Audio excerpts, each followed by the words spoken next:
Well, it is the final step of the financialization of the world.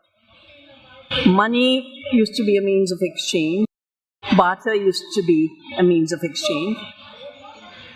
During the rise of colonialism, money was made the measure of exploitation, and everything was taken in real wealth and converted into money. $45 trillion was stolen from India at that time.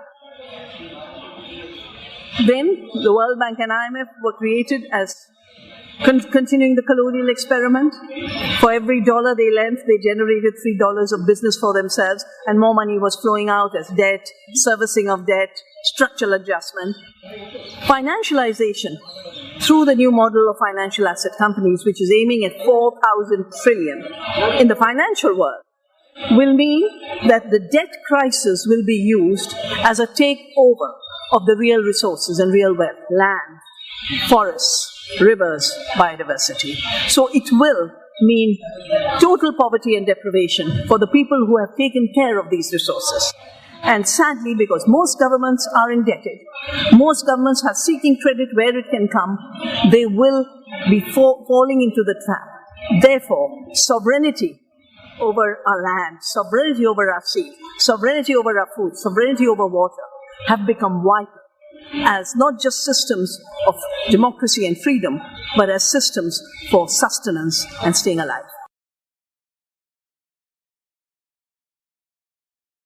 In a globally integrated world, they don't need local companies. What they will have is servicing agents, not companies. Just as much as the existing financial world has involved most of the bright minds of India. They're working for the banks and investment companies.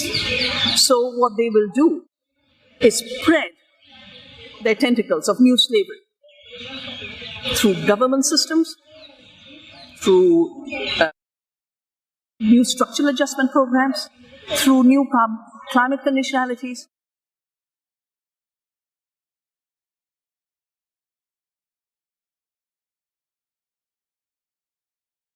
Well, one would not have imagined that.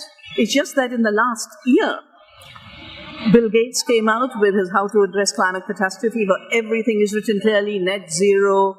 Oh, net zero doesn't mean stopping the emissions. It just means getting someone else's land for carbon sequestration and carbon sinks and carbon offsetting. Biodiversity: oh, we can destroy this primary forest and offset it by a little park somewhere else that we'll plant. So this idea of offsets has emerged very fast last year, but obviously it is very clear that big schemes like this don't get born in a year. They've emerged in the last year.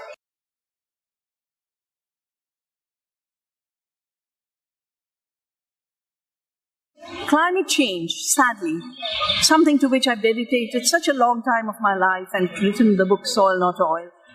Climate change will be the means and mechanisms through which the financialization of land, of biodiversity, of water will take place.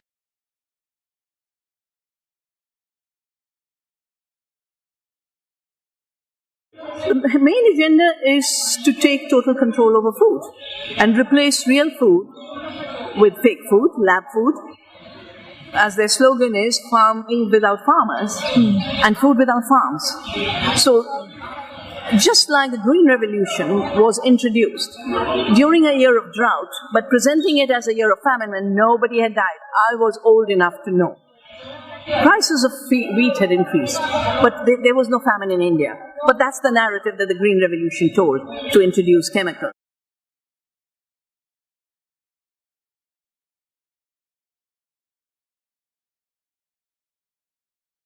The narrative of hunger, of more hunger than last year, is hiding the real causes of hunger.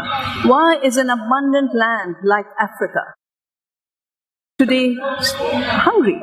First, because they've been made dependent on imports and have been prevented from growing their own food and their food sovereignty during the 30 years of neoliberal globalization. Yes, some countries are dependent, but that doesn't mean they don't have land, they don't have biodiversity, they don't have water, they don't have knowledge to grow food. The scarcity is part of the past injustice. The new scarcity is because of new injustice of the financial world having entered food.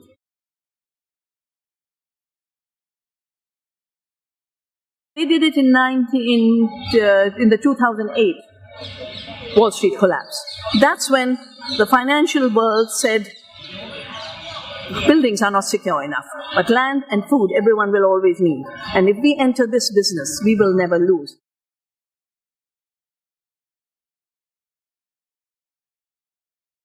Financial companies have entered the food business. This year's food price increase is 87% because of financialization and financial speculation.